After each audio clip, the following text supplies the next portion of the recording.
is Sylvia Beales representing the Global Coalition for Social Protection Floors and the Global Call to Action Against Poverty. It is my pleasure, Sylvia, to have you here with us today. And I would like to bring up a specific topic and want to hear your perspective based on your experience.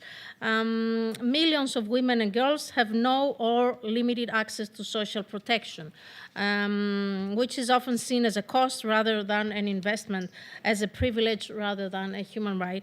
How does the Doha Declaration help us shift this narrative and design, implement, and monitor age, disability, and gender-responsive schemes that support women and girls in all stages of life, demonstrating that the right of all to social protection is fundamental to social inclusion? Thank you so much, Despina, moderator. It's a great pleasure to be here. For us in the Global Coalition to Action Against Poverty, GCAP, and the Global Coalition for Social Protection Floors, this is a really important discussion. We welcome the focus of this Commission on coordinated and inclusive policies to advance pathways to poverty eradication and equality. And, you know, in sort of following what our esteemed colleagues from Kenya have said, this is a really important point, joined up thinking. We're happy that the Doha Political Declaration does express such a strong political consensus on social protection. 25 mentions, commitment to financing for development for forward work on the 2% minimum target, and so on, and that it is foundational for equitable and sustainable social development, as well as being the right of everyone. The declaration also says that universal rights-based social protection is not only necessary but affordable.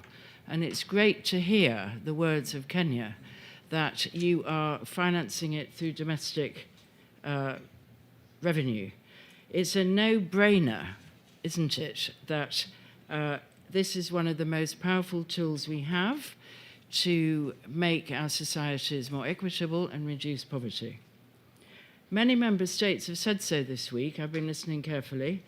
And social protection goes hand in hand with investing in care, also very important, thinking of the millions of women and girls bound hand and foot in a care economy which is not recognizing them and not remunerating them, and therefore impinging on economic growth and impinging on solidarity between countries and people.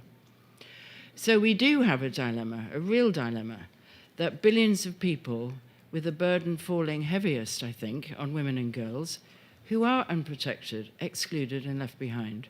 And as we've heard, budgets are not in place to deliver on the commitments, even with countries like Kenya with political will. I want to just remind you what the social protection floor is. The social protection floor provides for income for older people, for children, for mothers, for the unemployed, and it provides for health for all at a basic level. This is foundational for SDG 1. It is in SDG 1 and it is only halfway there. So somehow things aren't working.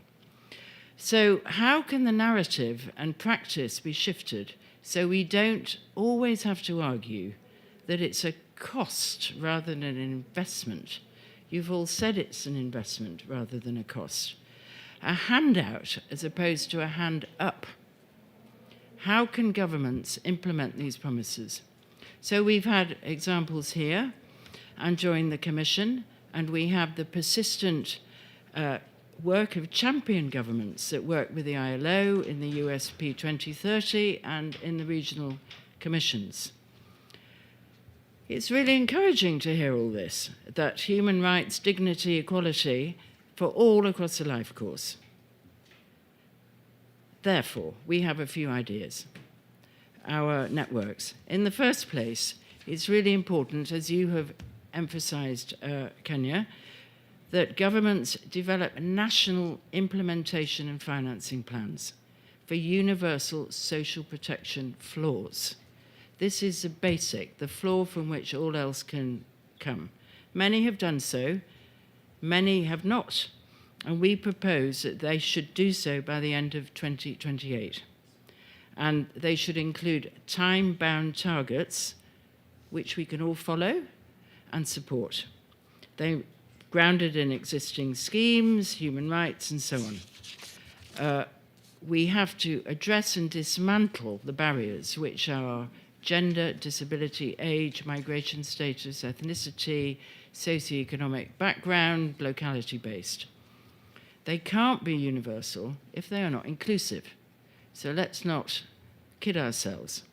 To truly leave no one behind, they must be accessible, they must be responsive to all people.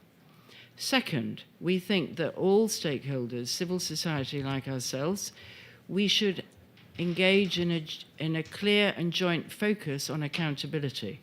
We have to monitor the implementation of the Doha commitments. How are we going to do this?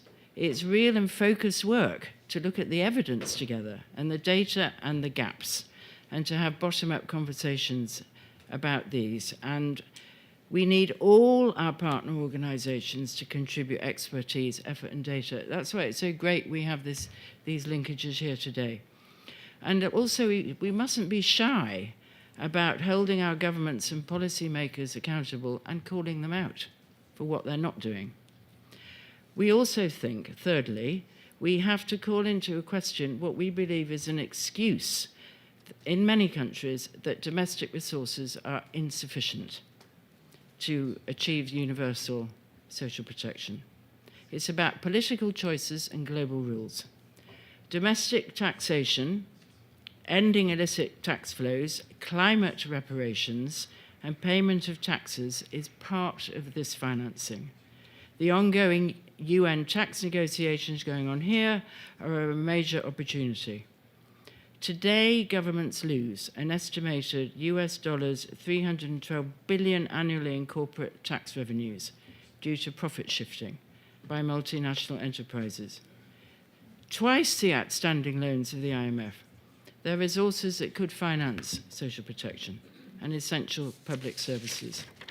I'm going on a bit, I ought to hurry up, but I want to say that fourth, Doha and this commission calls for regular follow-up and review of the commitments. So let's do it. Let's look together to see how this review system, national, regional, and global, can encourage member states and partner to demonstrate concrete progress, such as Kenya's, and identify the gaps and outline corrective actions.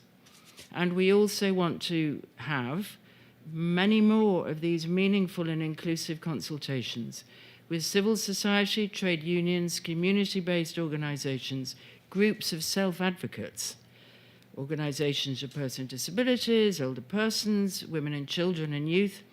We have to get them inside the tent to see what's happening with them and really look at discrimination. And there's a political warning we can't ignore.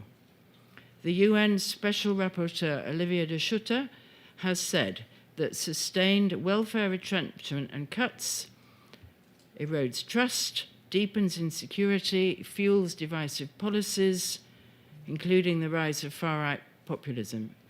We haven't a moment to waste. We're at a very dangerous point in our world order. So, for us, universal and inclusive floors, social protection floors, they're not optional, they're indispensable.